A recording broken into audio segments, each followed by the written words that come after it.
మేక ముచ్చట్లోని నిమ్మకాయ చూపిస్తుంది అనుకుంటున్నారా? ముందు నేను ఇది 7 days బ్యాక్ ఏం చేశానంటే నిమ్మకాయ ముక్కలు కట్ చేసి మళ్ళీ దాన్ని ఒక 10 కాయలు రసం వేసి పసుపు సాల్ట్ నిమ్మకాయ రసం వేసి చేశానండి. 7 days బ్యాక్ చేశాను. ఇలా అయ్యింది. మళ్ళీ దీన్ని ఇంకా ప్రాసెస్ ఉంది కదా, కావాల్సిన పదార్థాలు చూపిస్తానండి. నువ్వులు ఎవరు చెప్పట్లేదండి, చాలామందిని చూశాను. నువ్వులు వేయాలండి, చాలా బాగుంటుంది. కావాల్సిన పదార్థాలు వీటిలోకి నువ్వులు, ఇవి వేయించిన జీలకర్ర, ఆవాలు, తర్వాత కారము, ఈ సాల్ట్ కొంచెం వేసాను చూడండి, ఎందుకంటే ఆల్రెడీ దీంట్లో ఉంది సాల్ట్. దీంట్లో మనము ముందుగా పసుపు సాల్ట్ వేసి మగ్గించాం కదండి 7 days బ్యాక్, అందుకోసమే. మళ్ళీ తాలింపు వేసేటప్పుడు మిర్చి, ఎల్లిపాయలు, కరివేపాకు ఇవి సరిపోతాయండి. ఇది మిక్సీకి పట్టుకొని పొడి చేసుకుందామండి. కొంచెం టైం పడుతుంది కదా ఇది చల్లగవడానికి. అందుకోసం ముందుగా మనము నువ్వులు ఎన్ని తీసుకున్నామో కొలత, సరైన కొలతతోటి పల్లి నూనె అండి, ఇది పల్లి నూనె తీసుకోవాలి.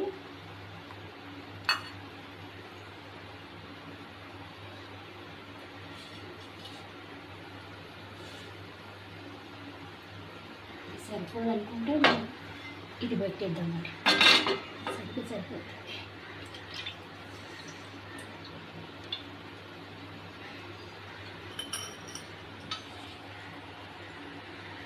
పల్లి నూనె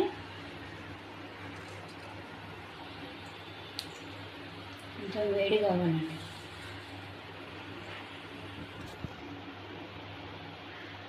కొంచెం వేడిగా అయిందండి. దాంట్లో తాలింపుకి జీలకర్ర,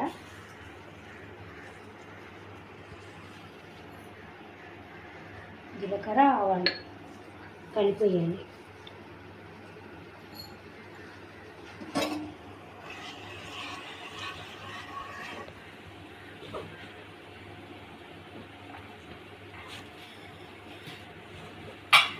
వెల్లుల్లి రెబ్బలండి,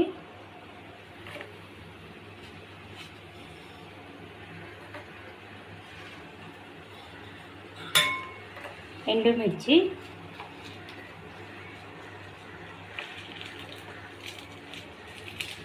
పెద్దగా ఉంటే కొంచెం చూపించుకోండి.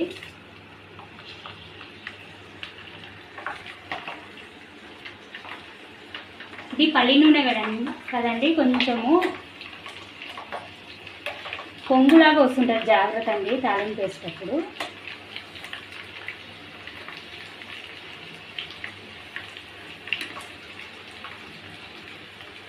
తర్వాత కరివేపాకు,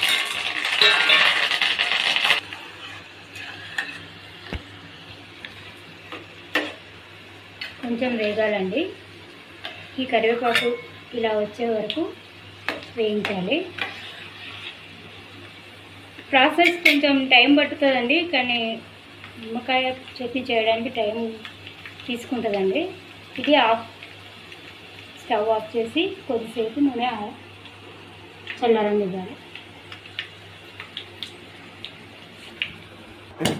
నిమ్మకాయలన్నీ తీసి ఇందులో పెట్టానండి. ఇందులో వేసాక కలిపేటివి చెప్తున్నాను. నేను నువ్వులు చూపించాను కదా, అది పొడి చేశాను. నువ్వుల పొడి, ముందుగా నువ్వుల పొడి వేసుకోవాలి.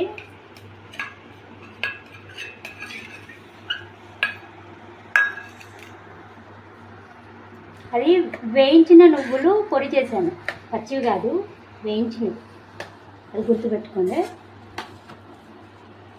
తర్వాత ఇది ఆవాల పొడి, వేయించిన ఆవాలు, జీలకర్ర పొడి. నేను ఎందుకు చూపిస్తున్నానంటే పొడి అయ్యాక తెలియదు కదా, అట్లని చెప్తున్నానండి. ఇంకొకసారి వేయించిన నువ్వులు, వేయించిన ఆవాలు, వేయించిన జీలకర్ర పొడి కలిపానండి. ఇది ఇలా బాగా కలుపుకోవాలి.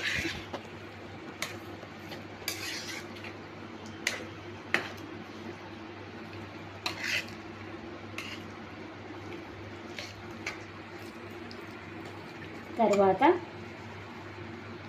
కారం కారం కొంచెం కొద్దిగా ఎక్కువగా ఉండాలండి, ఎందుకంటే మనం సాల్ట్ వేసాం కదా ముందే మగ్గించేటప్పుడు నిమ్మకాయలు, అలా కారం ముందే ఉండాలి, ఎక్కువ ఉండాలి. అంటే కొలతతో 2 వేస్తున్నాను, అంటే 1 సగమైనా సరిపోతుందండి. చూసుకోండి మీరు, అంటే మీరు తినేదాన్ని బట్టి ఉంటుందండి. కొందరు కారం ఎక్కువ తింటారు, కొందరు తక్కువ తింటారండి.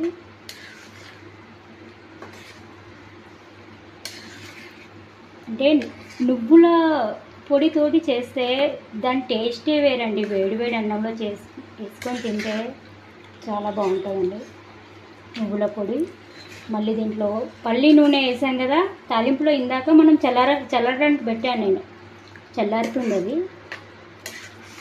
సాల్ట్ చూసుకొని వేసుకోండి మళ్ళీ, ఎందుకంటే నేను కల్లుప్పు వేసాను దీంట్లో స్టార్టింగ్లో, అందుకోసమే కారము సాల్ట్ చూసేద్దామని చూసుకుంటూ వేస్తున్నానండి.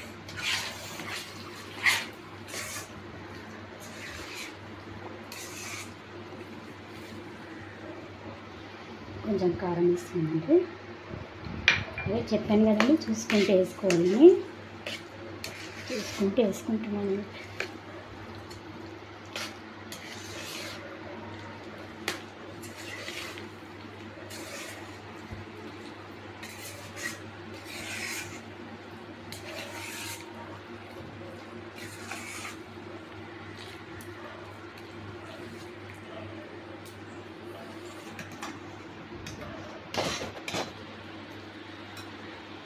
ఇవన్నీ కలిపాం కదా, వీటిలో మనము ఇందాక తాలింపు వేసుకుంది చల్లారనిచ్చాం కదండి, 5 నిమిషాలు చల్లారనిచ్చి, చల్లారిన తర్వాతనే వేసుకోవాలండి దీంట్లో, లేకపోతే చేదు వస్తుంది.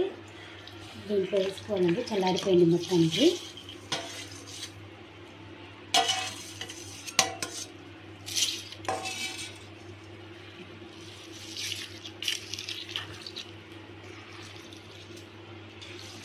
చూసారా, నిమ్మకాయ తొక్కు రెడీ. మిగతా చెట్లు మీకు నచ్చితే లైక్ కొట్టి సబ్స్క్రైబ్ చేయండి. ఇంకా ఎన్నెన్నో మంచి విషయాలతో మీ ముందుకు వస్తాను నేను. ప్లీజ్ సబ్స్క్రైబ్ ఎవ్రీబడి, లైక్ చేయండి. ఉంటానండి. దీన్ని గాజు సీసాలో నిలువపరచుకోండి, సంవత్సరం నిల్వ ఉండేది కదా, అందుకోసం చెప్తున్నా. దీన్ని గాజు సీసాలో నిలువపరుచుకుంటే బాగుంటుందండి. నిమ్మకాయతో చట్నీ అంటారు, పచ్చడి అంటారు. నచ్చితే లైక్ చేయండి. ఉంటా మరి, బాయ్.